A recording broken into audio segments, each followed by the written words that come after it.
Bonsoir, 22h dans nos studios, la même heure sur toutes les pendules des stations régionales de Seine-Radio. Bienvenue et merci de suivre Sud Nuit. Après une quinzaine de jours après la campagne de commercialisation de l'arachide, la Sonacos ne paie pas les opérateurs. Elle leur doit 5 milliards de francs CFA.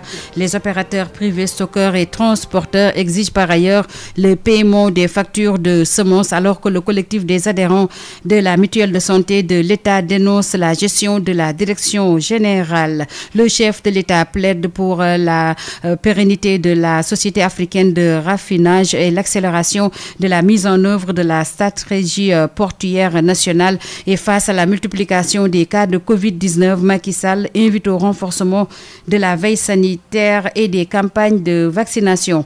Réception ce mercredi de Nyoko Lokoba, le nouvel appareil A220-300 de Air Sénégal. Notre pays va lancer la première promotion de l'école de formation de la compagnie nationale. Sur l'international, pour stopper le raz-de-marée de Omicron, le port de masque sur la voie et les lieux publics redevient obligatoire à partir de vendredi. Ainsi en a décidé le préfet de Paris, alors qu'en Espagne, les autorités réduisent la capacité d'accueil des stades à 75%. Travail physique et maîtrise du ballon ont rythmé la deuxième séance d'entraînement des Lions au stade de Lat Dior de Thiès, alors qu'en Prime League, Chelsea et Brighton se sont quittés sur un score nul et vierge.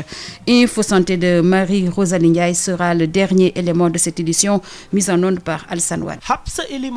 Bonsoir et bienvenue à Sud Nuit. Retenez tout d'abord qu'hier matin, la cité ICS 6 à Ouest Foire s'est réveillée avec beaucoup de tristesse. Vers les coups de 6 heures du matin, la dame nommée FF, suite à une altercation avec son mari Omar Gueye, lui a asséné mortellement des coups de pilon au niveau de la tête avant de simuler un cambriolage qui a viré au vinaigre. Les éléments de la brigade de la Foire, renforcés par les éléments de la brigade de recherche de Dakar, ont dès leur arrivée détecté ces manigances. Selon une source proche de la famille du défunt, la femme a attaché une corde sur les acrotères de son balcon pour faire croire aux enquêteurs que les malfaiteurs sont passés par là pour s'introduire dans la maison et mettre fin à la vie de son mari. Elle est actuellement gardée en vue au niveau de la brigade de la Foire pour enquête. Sud FM. Depuis une quinzaine de jours, la Sonacos refuse de payer aux opérateurs leur argent, une enveloppe financière qui s'élève à 5 milliards de francs CFA. En plus donc par ailleurs, les opérateurs privés, stockeurs et transporteurs de la zone centre qui regroupe les régions de Kaolack, Fatick, Tamba et Kaffrine réclament à l'État le paiement des factures de semences. Mamoudou Camara. Depuis une quinzaine de jours, la Sonacos SA n'a pas payé aux opérateurs leur argent. Une enveloppe financière qui s'élève à 5 milliards de nos francs. Les membres de la Fédération nationale des opérateurs privés, stockeurs et transporteurs de la zone centre réclament leur argent. Ibrahim Dien est le chargé de la communication de la FENOPC zone centre. Nous avons constaté que la Sonacos a ouvert des points de collecte, ce qui n'est pas du tout normal, puisque comment peut-on être industriel et être opérateur? Ça, vraiment, nous le déplorons. En plus de cela, la Sonacos a cessé ses paiements depuis le 17 décembre. Du 17 décembre jusqu'à nos jours, on n'a pas payé et ils nous doivent 5 milliards. Comment peux-tu devoir une somme de 5 milliards à des opérateurs et ouvrir des points de collecte et les financer? Ça, vraiment, c'est déplorable. Le directeur, ce qu'il a fait, c'est pas du tout normal. Et nous, les opérateurs, nous déplorons ça. Parce que quand tu achètes des graines, tu ouvres des points de collecte, ce qui n'est pas du tout normal. D'abord, tu dois de l'argent aux opérateurs, tu ne les as pas payés, et puis tu amènes des financements en brousse. Ça, vraiment, on ne peut pas comprendre ce que cela représente. C'est ce que nous déplorons en premier lieu. Ça, c'est pas du tout normal. Parce que lorsqu'il est venu ici le 20, il avait dit qu'il avait tout payé. Or que c'est faux, puisque les paiements ont cessé depuis le 17 décembre. 17 ou 29 décembre, il n'y a pas eu de paiement. Ils ont également demandé à l'État de payer les arriérés de factures des semences.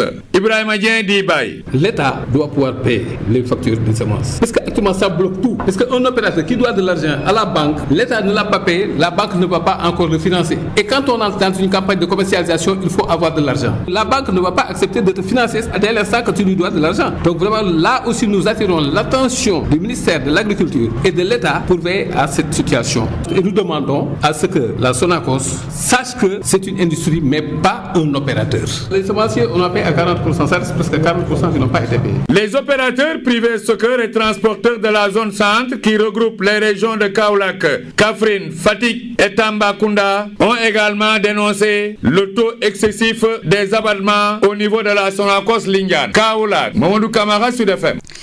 24 heures après la sortie musclée du syndicat national des corps gras qui avait taxé les opérateurs de n'avoir pas respecté le prix plancher, ces allégations sont battues en brèche par la FENOPS-T qui a également dénoncé les abattements excessifs à la Sonacos Lindiane, nous dit le chargé de la communication de la FENOPS-T zone centre. Il est avec Momodou Camara. Il se nomme Ibrahim Adjan. Qui disent que les opérateurs achètent les graines à 240, ce qui est tout à fait faux. Ça, c'est faux. Comment se fait-il que eux, industriels, ils achètent des graines au prix plancher à 250 francs, ils ne parviennent pas à avoir des graines. Si les opérateurs achetaient à 240 francs, les opérateurs n'allaient pas amener des graines à l'usine. Ça aussi, il faut avoir le courage de dire et de redire que le syndicat des corps gras, leur déclaration est tout à fait fausse. Parce que si ce n'était pas les opérateurs, la Sonacos n'allait pas avoir de graines. Comment se fait-il que tu vois un prix plancher et tu vas en dessous de ce prix? Ça, vraiment, c'est inacceptable. Donc, il faut que la Sonacos revienne en arrière sur ces déclarations des syndicalistes. On parle d'un problème d'abattement. Tu achètes des graines à 250 francs. On a toujours déploré ce problème des abattements. Tu achètes des graines à 250 francs, tu viens à l'usine, on te fait un abattement de 2 tonnes 500 qui représente 500 000 francs. Mais l'opérateur, il a pris des prêts à la banque. On lui abat un camion 2 tonnes 500. Déjà, au départ, il y a une perte. On a déploré ça beaucoup de fois. Il n'y a pas eu de solution. Et nous voulons que cela cesse. Si cela ne cesse pas, il peut y avoir d'autres conséquences. Parce que aussi, les opérateurs ne vont pas aventurer à acheter des graines, amener ça à la Sonacos, avoir des abattements, ne sont pas encore payés. Et puis ils continuent à amener des graines, ça c'est inacceptable. C'était Ibrahim Adjan, le chargé de la communication de la FENOPS-T. Le paiement de leurs bourses et aides sociales, la rétention de leurs diplômes dans certains établissements de formation et la possibilité de poursuivre leurs études jusqu'en Master 2. Telles sont entre autres les revendications des étudiants orientés dans le privé qui ont tenu une marche pacifique de la place L'Obélisque au rond-point de la RTS Adamanjon. Ils sont une cinquantaine d'étudiants réunis autour de la coordination nationale des étudiants orientés dans les privés qui ont brandi leurs pancartes et arboré leurs brassards rouges. Ces étudiants étalent ici leurs revendications qui s'articulent autour de 3 points.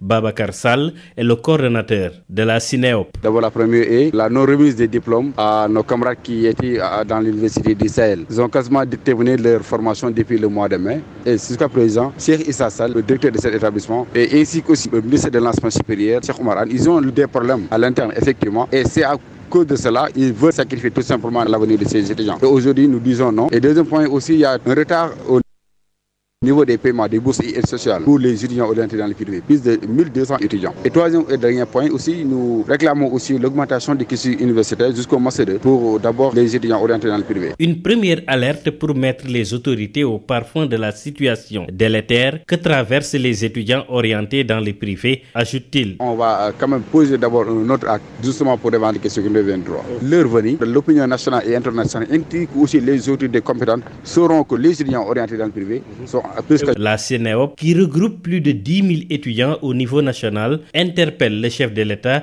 et compte durcir le ton dans les jours à venir si les autorités n'apportent pas de solution à leurs revendications. Adam John, les étudiants orientés dans le privé ont organisé cette marche donc ce mercredi alors que le SAEM se prépare donc pour le 12 janvier à Thiès, une première pour exiger de l'État le respect du protocole d'accord signé depuis 2018. Le SAEM c'était en conclave ce mercredi à Rufisque pour l'évaluation des précédents plans d'action. Nous écoutons à ce propos le secrétaire général national adjoint du SAEM, Elhadj Malik Youm, au micro de Denisia Sambou. Aujourd'hui, le niveau de matérialisation reste extrêmement faible. Et ce qui est dommage, c'est que le gouvernement n'a pas fait de propositions concrètes sur les revendications nodales sur lesquelles il est attendu. Il s'agit notamment de la question liée à la gestion de la carrière.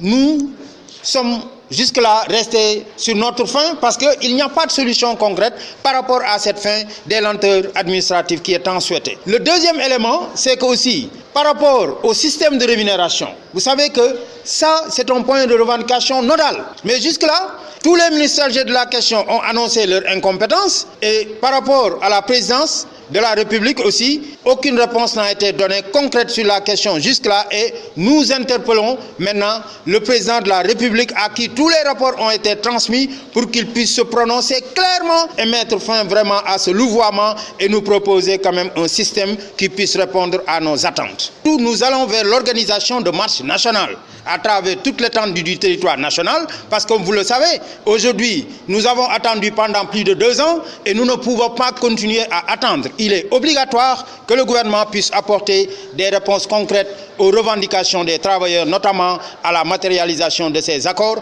Et c'est pour cela que dès la reprise des cours, à la date du 12 janvier 2022, nous donnons rendez-vous à tous les enseignants à la grande marche qui sera organisée à Thiès et qui ne sera que la première étape d'une série de marches que nous allons organiser à travers toute l'étendue du territoire pour continuer à demander à ce que le gouvernement puisse donc respecter les engagements qu'il a souscrits.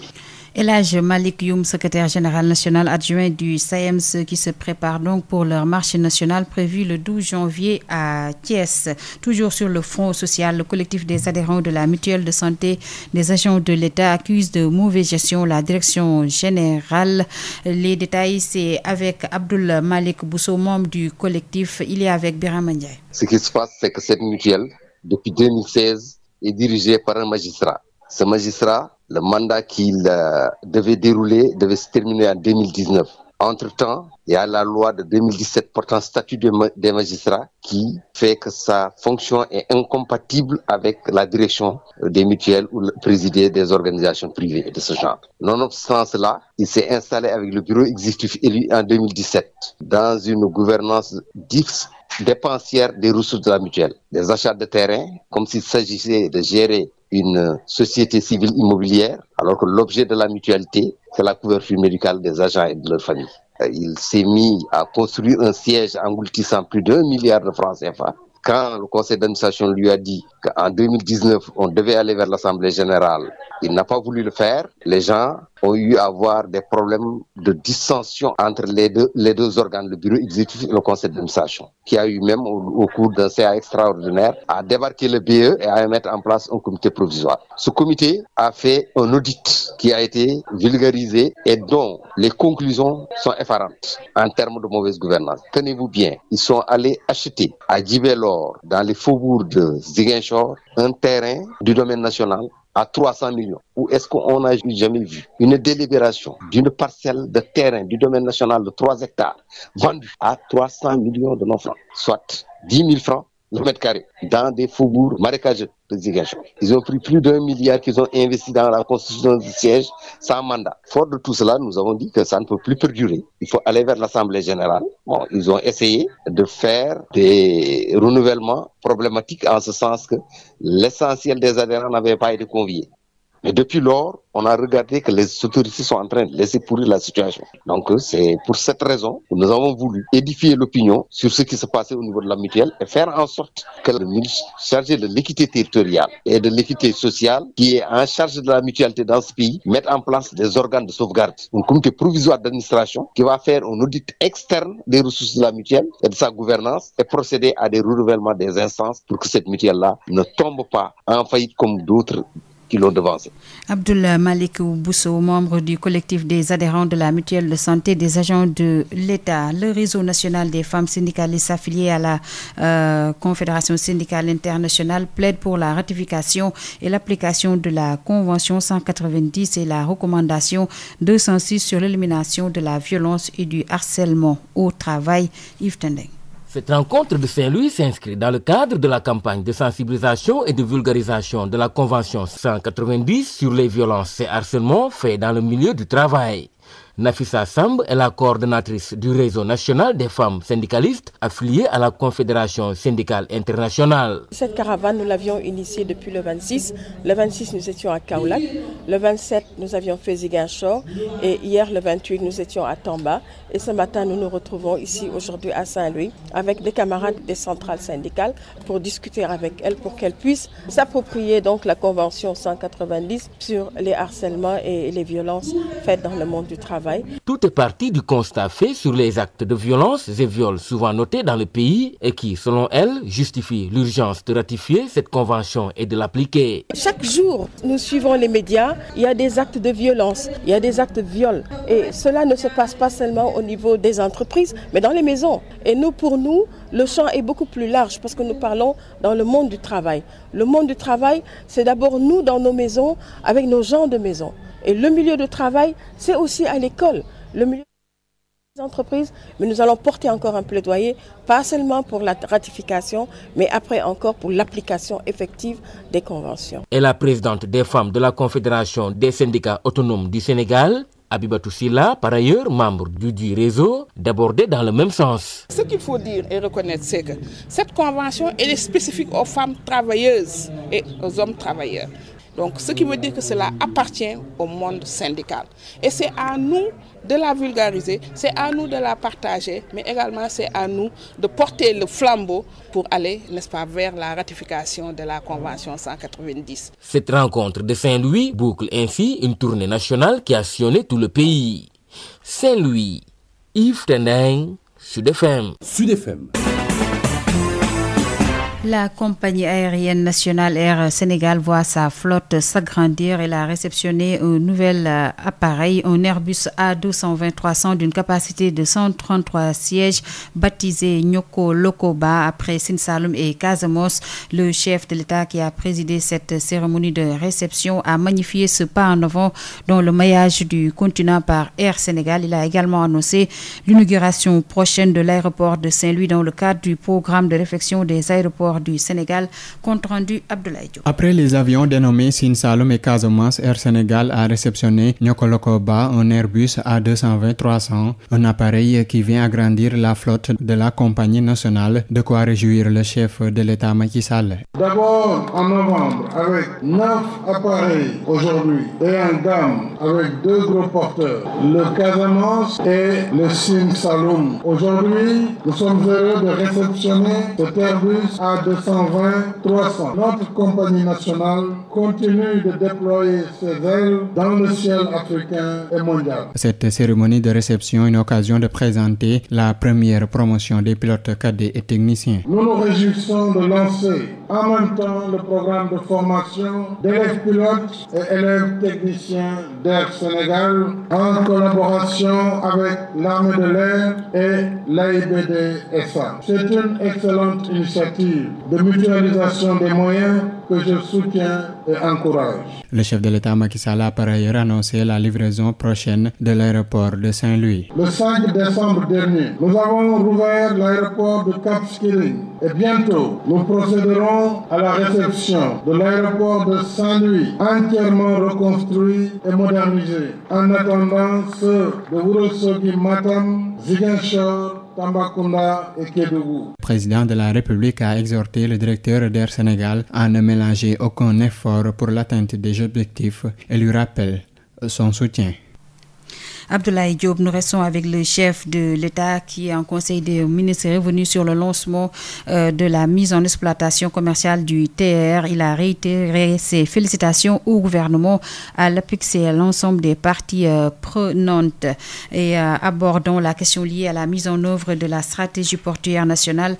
Le président de la République demande au gouvernement d'accélérer la mise en œuvre de la stratégie. Le chef de l'État invite les ministres concernés à prendre toutes les dispositions nécessaires pour une parfaite organisation de la cérémonie de lancement des travaux du port multifonction de Ndayane qu'il va présider le lundi 3 janvier 2022. Et sur la problématique du renforcement de la supervision de l'État sur les secteurs stratégiques et les entreprises du secteur parapublic, le président de la République invite le gouvernement à consolider le maintien, la viabilité ainsi que la pérennité de la société africaine de raffinage pour garantir notre souveraineté stratégique sur le sous-secteur des hydrocarbures. Le Conseil a examiné et adopté le projet de loi relatif à la répartition et à l'encadrement de la gestion des recettes issues de l'exploitation des hydrocarbures. Toujours en Conseil des ministres, Macky Sall a insisté sur la nécessaire vigilance dans le cadre de la lutte contre la pandémie de Covid-19.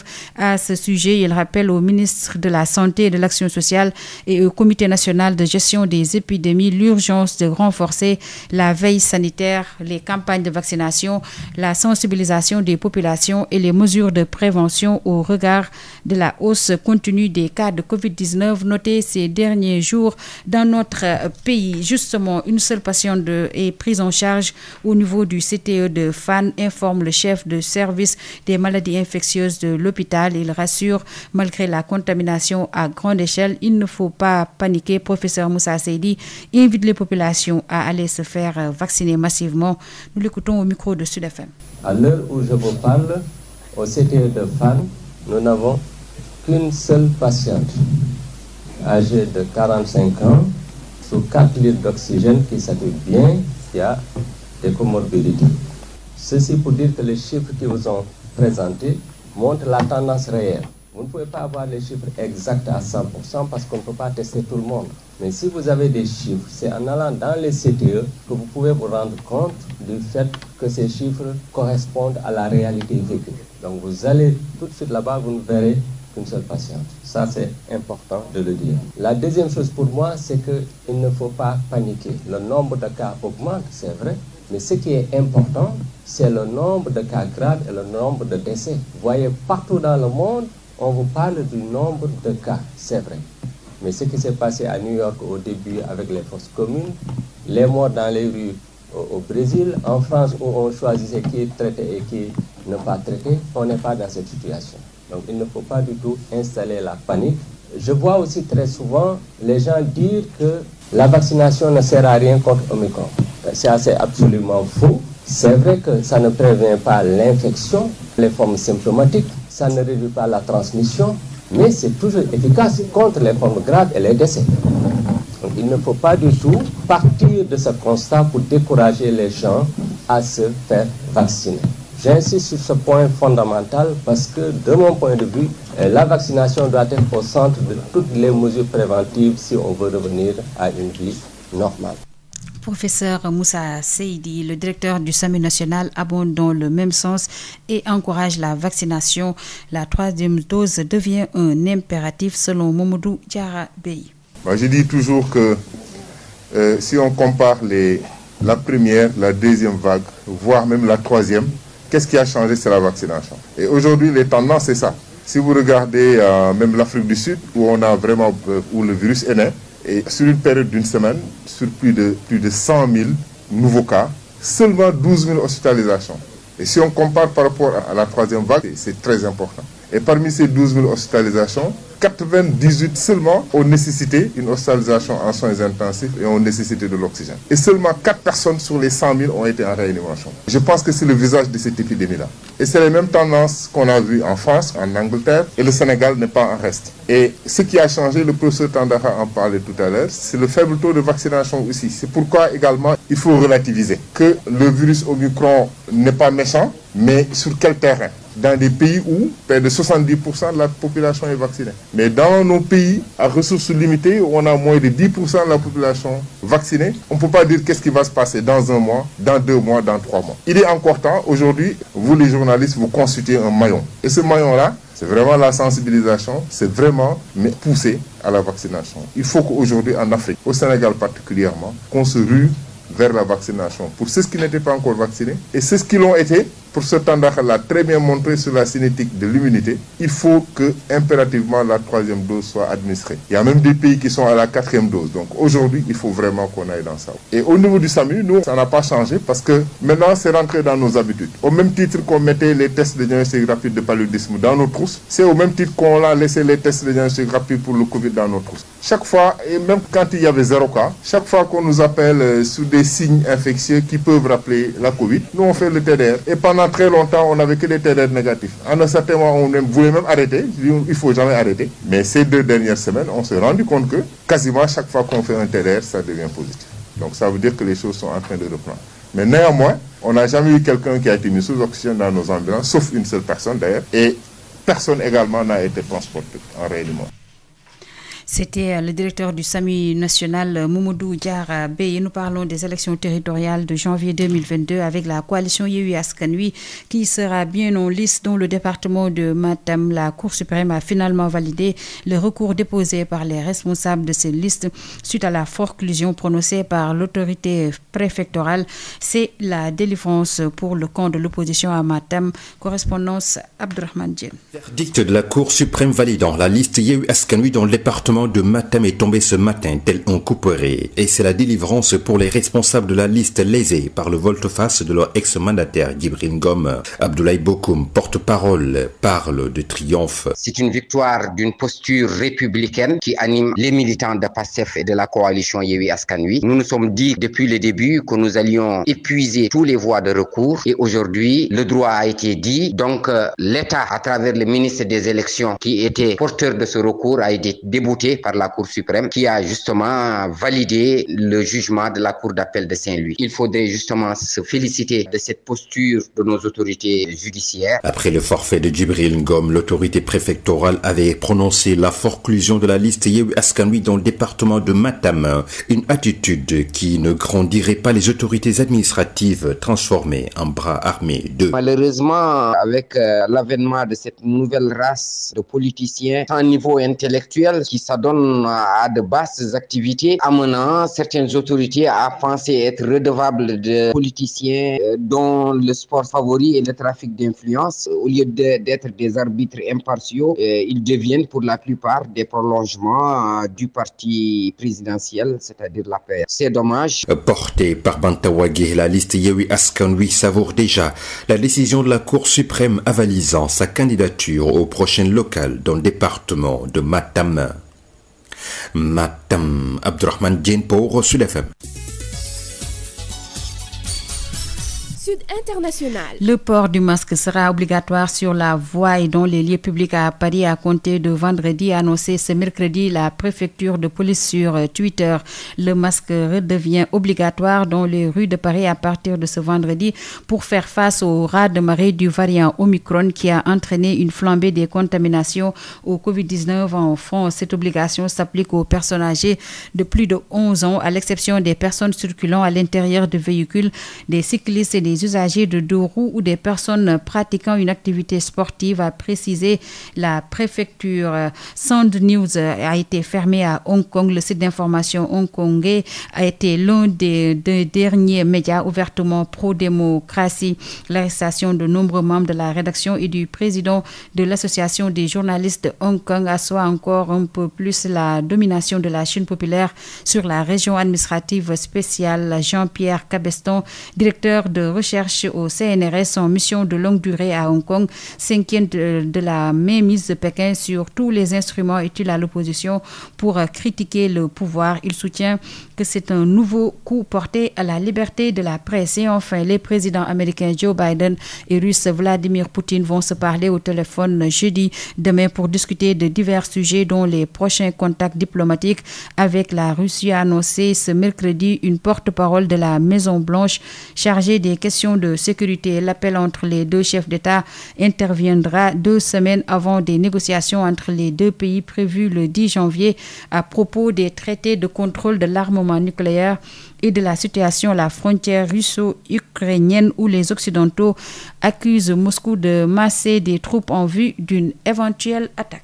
Vous l'avez compris, nous parlons de sport à présent avec la deuxième séance d'entraînement des Lions ce mercredi au stade de la Dior de Thiès. Au menu, travail physique et divers ateliers comme maîtrise du ballon et travail devant les buts.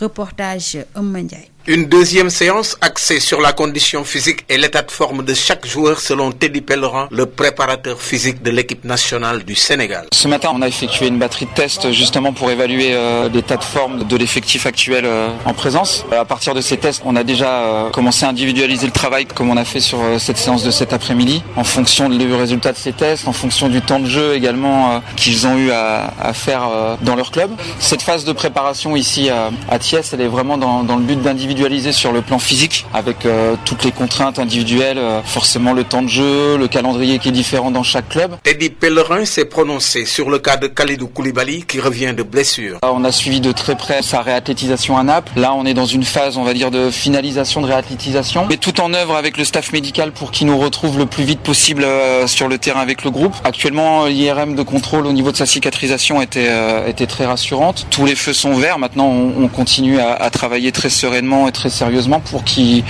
retrouve le groupe au plus vite. Mais on n'est pas du tout inquiet à son sujet. Mais il s'est empressé de préciser qu'il ne peut pas donner de date précise pour son retour dans le groupe. Concernant le cas de Ismaïla Sarr, Teddy Pellerin s'est également prononcé. On est en relation avec le staff médical de Watford. On essaye d'avoir le plus d'informations possible. On sait qu'il doit aussi retourner à Barcelone pour un examen. Voilà, on a toujours bon espoir qu'il réintègre le groupe. Maintenant, on prendra pas non plus de risques inutiles pour sa carrière, ça c'est évident. Il a fini pour préciser que le Sénégal devra jouer 7 matchs avant d'arriver en finale. Et selon lui, il faut bien gérer le calendrier d'entraînement. Thiès Eumeu pour Sud FM.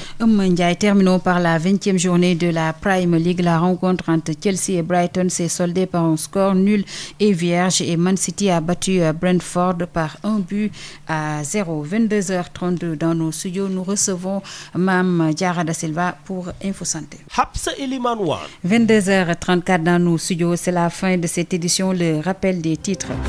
Depuis une quinzaine de jours, la Sonacos ne paie pas les opérateurs. Elle leur doit 5 milliards de francs CFA. Les opérateurs privés, stockeurs et transporteurs réclament par ailleurs le paiement des factures de semences alors que le collectif des adhérents de la mutuelle de santé de l'État dénonce la gestion de la direction générale. Le chef de l'État plaide pour la pérennité de la Société africaine de raffinage, l'accélération de la mise en œuvre de la stratégie portuaire nationale et face à la multiplication des cas de Covid-19, Macky Sall invite au renforcement de la veille sanitaire et des campagnes de vaccination. Réception ce mercredi de Nyoko Lokoba, le nouvel appareil A220-300 de Air Sénégal. Notre pays va lancer sa première promotion de l'école de formation de la compagnie nationale. Sur l'international, pour stopper le raz-de-marée de Omicron, le port de masque sur la voie et les lieux publics redevient obligatoire à partir de vendredi.